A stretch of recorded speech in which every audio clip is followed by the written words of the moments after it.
Europe का एक शहर है ओस्लो, वहाँ पर परम पूज्य दलाई लामा जी को नोबेल शांति पुरस्कार मिला था। अपनी ज़मीन और अपने देश से दूसरे देश की तरफ आते हैं और इंडिया में आप रहते हैं। धर्मशाला ऐसी जगह है जहाँ पर आप लोग सब तिब्बती लोग रहते हैं। इस 65 साल का क्या संघर्ष रहा, मैं थोड़ा ये समझना चाहूँगा। 1959 में तब पूरा उन्होंने तिब्बत के ऊपर कब्जा कर लिया। हमारा तिब्बत का पॉपुलेशन है 6 मिलियन 60 लाख, उसमें से 12 लाख उनके वजह से मौत के घाट उतारे गए। आपकी जो संस्कृति, आपका जो कल्चर है, आपका जो पोशाक है, फूड है और शिक्षा जो है, एजुकेशन है, तिब्बती एजुकेशन, इन सब सारी चीज़ों को आप लोग कैसे संरक्षित कर रहे हैं और मतलब इन सब सारी चीज़ों पे किस तरह से काम कर रहे हैं आप? भारत तिब्बत का जो मित्रता है और जो रिलेशनशिप है वो 50-60 सालों का नहीं है, हज़ारों सालों का है। इंडिया का पॉपुलेशन बहुत है, अगर 1.25 लाख हम तिब्बती लोग पूरा देश में बिखर जाएंगे तो हमारा कल्चर नहीं रह पाएगा, हमारा भाषा नहीं रह पाएगा, हमारा संस्कृति नहीं रह पाएगा।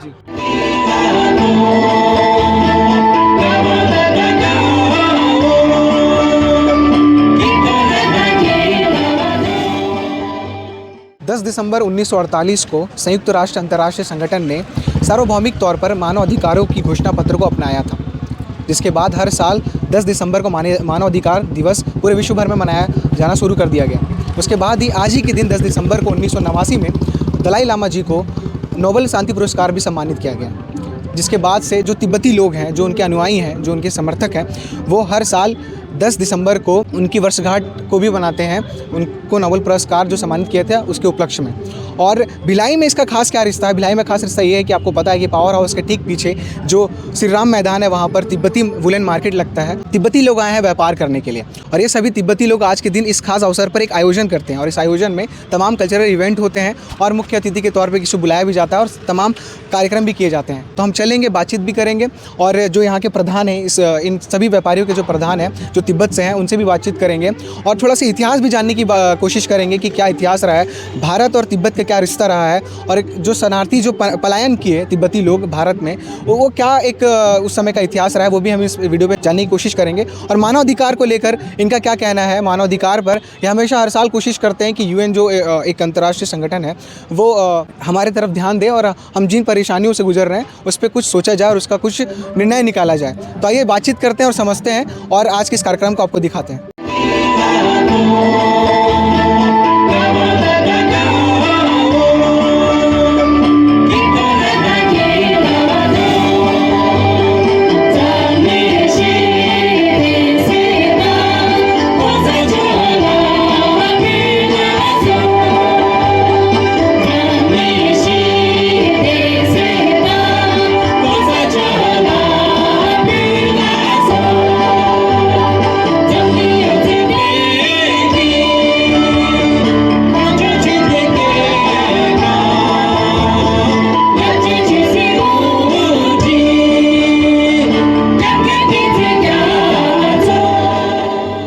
हमारे साथ सोनम सेरिंग जी हैं जो तिब्बती मार्केट लगता है पावर हाउस के श्री राम मैदान पर, वहाँ के प्रधान हैं और एज अ प्रधान के तौर पे वो आज के इस कार्यक्रम को पूरा कोऑर्डिनेट कर रहे हैं।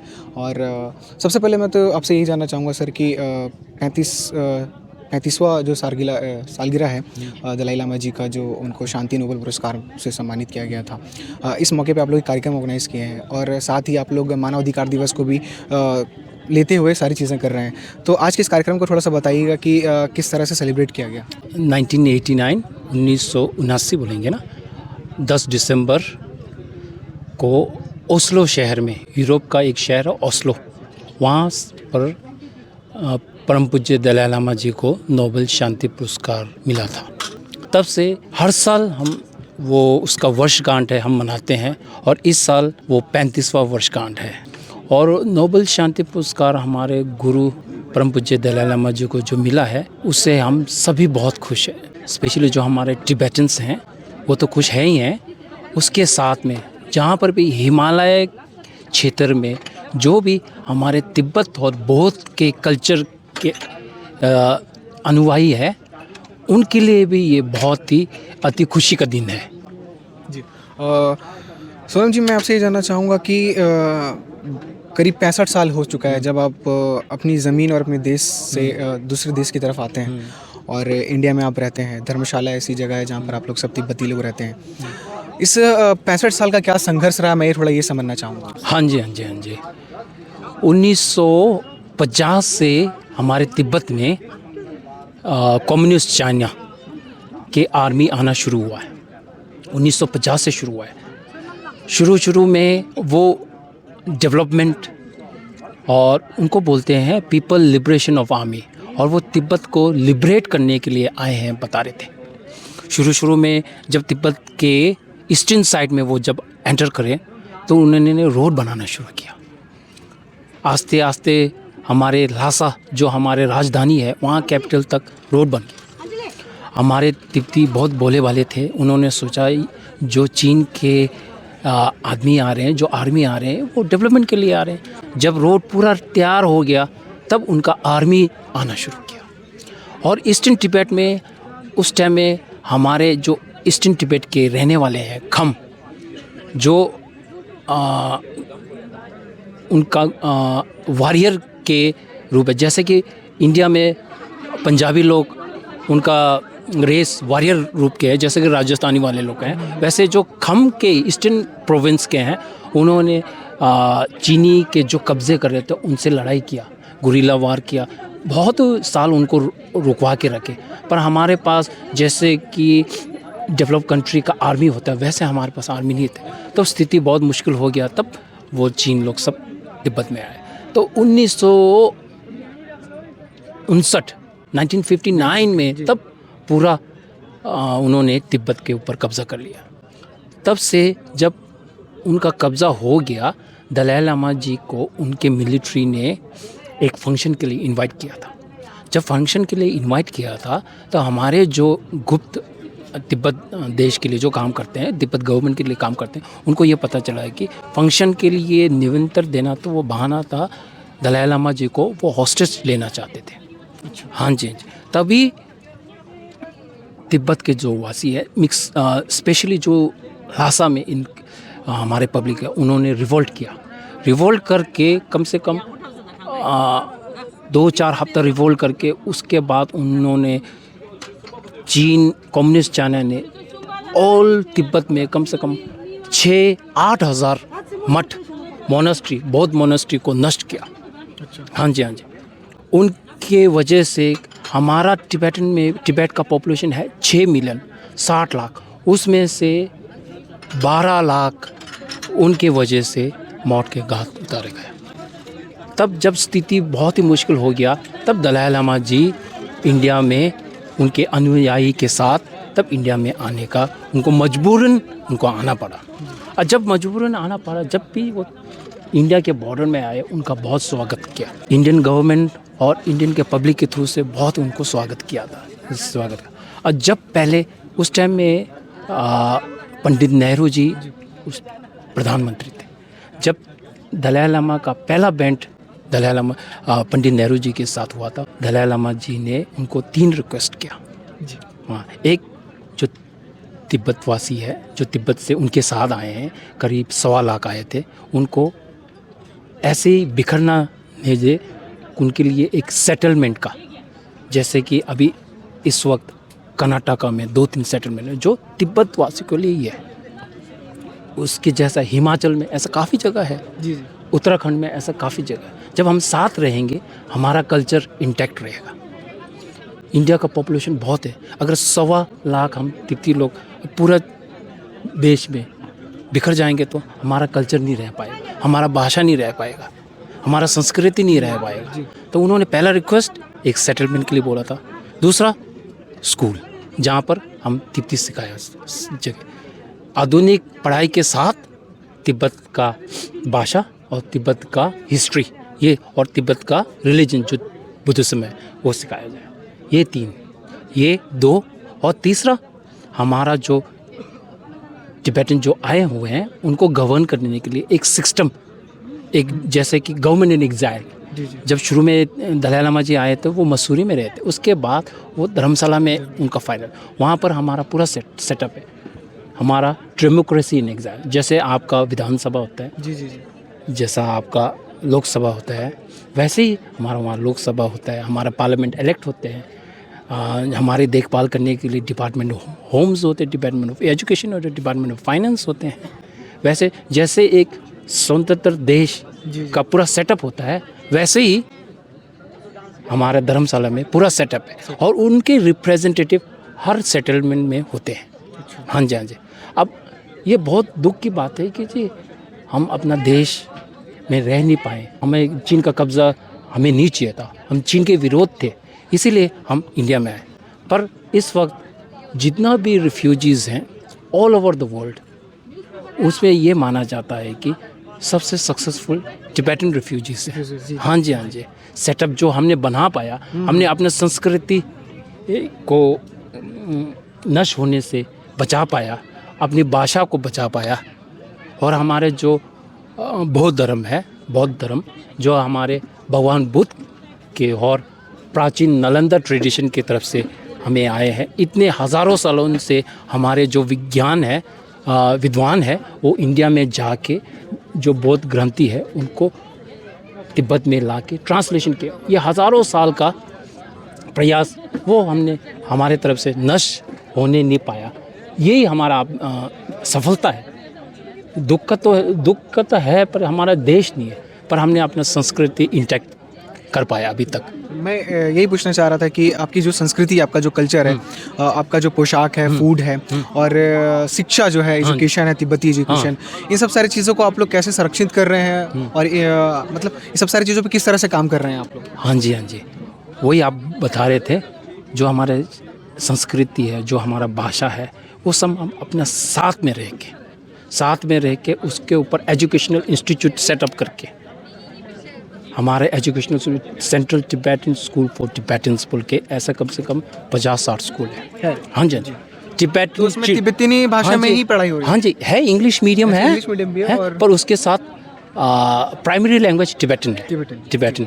और हमारे टिबेटन चिल्ड्रंस विलेज बोल के ऐसे काफ़ी स्कूल है। और हाई स्टडीज़ के लिए हमारे बेंगलोर में एक टिबेटन यूनिवर्सिटी है, और सारानाथ में, वहाँ पर हमारे टिबेटन की भाषा और संस्कृति और हिस्ट्री के बारे में एक और विश्वविद्यालय है। जो हमारे डिपार्टमेंट ऑफ एजुकेशन है, वो उनके तरफ से जितने भी हमारे टिबेटन स्कूल्स के हुए, उसमें प्राइमरी ऑब्जेक्टिव, प्राइमरी हमारा एम यही होता है कि हम अपनी भाषा इंटैक्ट कर पाए।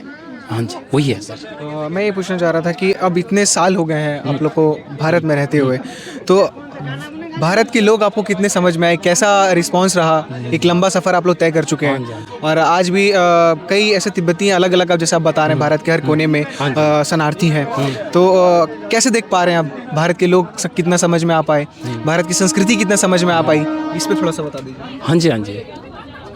हमारे बौद्ध धर्म के स्क्रिप्ट, उसको क्या बोलते हैं तिब्बत में, उसमें पहला हमारे इंडिया देश, भारत देश को नमस्कार बोल के, हमारे जो भी बौद्ध धर्म के प्रेयर्स होते हैं वो वहीं से शुरू होते हैं।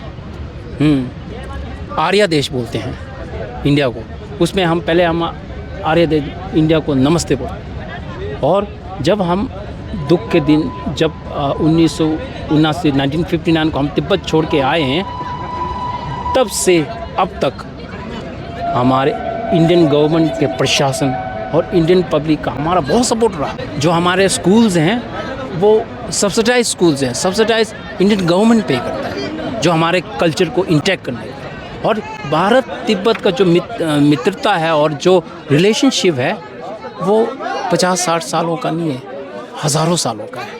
एक अंतिम प्रश्न ये कि आज मानव अधिकार दिवस भी मनाया जा रहा है पूरे देश भर में, पूरे विश्व भर में। मानव अधिकार दिवस को लेकर आप कैसे इस चीज़ को देखते हैं? क्योंकि आप लोग का भी एक अटूट रिश्ता रहा है, क्योंकि आप लोग भी यूएन को मतलब अपनी ओर वो करते हैं कि हमारे अधिकारों की बात कब की जाएगी, हमारे अधिकारों को कब दिखा गया, तो उसके लिए क्या कहना चाहिए? हाँ जी, आज 10 दिसंबर परम पूज्य दलाई लामा जी को नोबेल शांति पुरस्कार मिला है। उसी के साथ आज मानव अधिकार दिन है, human rights day. Human rights मतलब जो हम मानव का अधिकार है उसका दिन है, और मानव का अधिकार बहुत ही ज़रूरी है। मानव के अधिकार के बिना जो आप बोलने का अधिकार, सोचने का अधिकार, और जो आपको दूसरे देशों में गलत हो रहा है, जो आपके साथ गलत हो रहा है, उसके खिलाफ आवाज़ उठाने का अधिकार, ये बहुत ज़रूरी है। और हमने ह्यूमन राइट्स डे के साथ साथ हमने यूएन ऑर्गेनाइजेशन में भी बहुत ही बार हमारे तिब्बत हो गया, हमारे तिब्बत गवर्नमेंट के थ्रू से बहुत ही उनके साथ प्रपोजल भेजे थे। अभी तक उस प्रपोजल के बारे में अच्छी बात हो नहीं पाई, पर आगे हम उम्मीद करते हैं कि जल्द ही उसके बारे में कुछ रेसोल्यूशन हो और हमारा जो तिब्बत का जो प्रॉब्लम हो उसमें हम सभी को सवेरा देखने को मिले, ये हम उम्मीद करते हैं। धन्यवाद। बहुत बहुत शुक्रिया सोनम जी हमसे बातचीत करने के लिए। हमारे साथ पूर्व मंत्री और वरिष्ठ भाजपा नेता प्रेम प्रकाश पांडे जी। आज दलाई लामा जी को 35 वर्ष पूरा हो गया, उन्हें शांति नोबेल पुरस्कार मिला और उसके उपलक्ष्य में तिब्बती जो मार्केट लगते हैं यहाँ के सभी व्यापारीगण एक कार्यक्रम किए, उसमें आप मुख्य अतिथि के तौर पर आए, क्या कुछ कहना चाहिए? नहीं, ये लोगों कई दशकों से यहाँ आ रहे हैं, अपना व्यापार कर रहे हैं और अच्छी बात है कि ये अपने दलाई लामा के इस नोबेल शांति पुरस्कार जो मिला उसको अगर ये हर साल मनाते हैं तो आने वाली पीढ़ियों को भी पता लगता है कि दलाई लामा ने ऐसा जो कार्य किया है जिसके कारण विश्व का समुदाय जो है उन्हें नोबेल प्राइज़ दे रहा है। तो ये अपने आप में बहुत बड़ी बात है और मनाना ही चाहिए हर साल। अपने जो इनके प्रमुख हैं उनकी जयंती और उनके प्रति सदिच्छा, उनके विचारों को अपने समाज और बाकी में भी प्रसारित करना चाहिए, वो कर रहे हैं। आज मानव अधिकार दिवस भी है, तो उसके उपलक्ष्य पर क्या कहना चाहेंगे? सब अच्छा ही है। मानव अधिकार तो सबसे वो है, हमारे यहाँ मानव को सबसे ऊपर रखा ही गया है। हमारे यहाँ तो अपने आप ही मानव का अधिकार और कर्तव्य सब साथ साथ चलता ही है। जी ठीक, बहुत बहुत शुक्रिया। तो ये हमारे साथ प्रेम प्रकाश पांडे जी थे जो आज के इस कार्यक्रम में मुख्य अतिथि के तौर पर प्रस्तुत थे। आपको बता दें कि मानव अधिकार दिवस जो है पूरे विश्व भर में बनाया जाता है। खास तौर पे भारत में इसे इस तरह से देखा जाता है कि जो भी भारत के हिस्से में शरणार्थी के रूप में रहता है वो मानव अधिकार दिवस एक अलग विशेष रूप से बनाता है, क्योंकि उनकी ये कोशिश रहती है कि जो यूएन है, संयुक्त राष्ट्र जो महासभा है, जो ऑर्गेनाइजेशन है, उसके तरफ अपने तरफ उसको आकर्षित करने की कोशिश रहती है। अगर आप कश्मीर की तरफ जाएंगे तो कश्मीरी मुसलमान, कश्मीरी जो पंडित हैं वो भी इस आज के दिन को सेलिब्रेट करते हैं, अपनी ओर ध्यान आकर्षित करने की कोशिश करवाते हैं यूएन को। और अगर आप कनाडा तरफ जाएंगे तो खालिस्तान की जो मांग कर रहे हैं जो पंजाबी सिख धर्म के लोग हैं वो भी आज के दिवस में कोशिश करते हैं कि यूएन का अपने तरफ हो। तमाम जो अधिकार है, मानव अधिकार जो होते हैं, मूलभूत जो अधिकार है, मानव अधिकार जो होते हैं, उसको हासिल करने के लिए तमाम पूरे देश भर में अलग अलग जगह से कोशिश की जा रही है। हमने भी कोशिश किया कि आज के इस खास अवसर पर सोनम जी से बातचीत की जाए और हमारे भिलाई में जो हमारे शरणार्थी आते हैं, हमारे जो मेहमान हैं, जो ठंडी के मौसम में आते हैं, तिब्बती लोग, उनका भी एक अटूट रिश्ता रहा है मानव अधिकार दिवस को लेकर, तो उस पर बातचीत की जाए और तिब्बत और भारत और चीन का क्या रिश्ता है, उसके क्या इतिहास थे और भारत में फिर तिब्बती लोगों का क्या फाउंडेशन था, उन सब सारी चीज़ों पर हमने कोशिश की एक अच्छी बातचीत की जाए। अगर आपको ये बातचीत अच्छी लगी तो कमेंट बॉक्स में ज़रूर बताइएगा और इस वीडियो को ज़्यादा से ज़्यादा शेयर करिएगा। एक बात याद रखिएगा, अपनी ज़मीन और अपना देश कोई नहीं खोना चाहता, पर एक देश ऐसा भी होता है जो सबको शामिल करना चाहता है। बहुत बहुत शुक्रिया।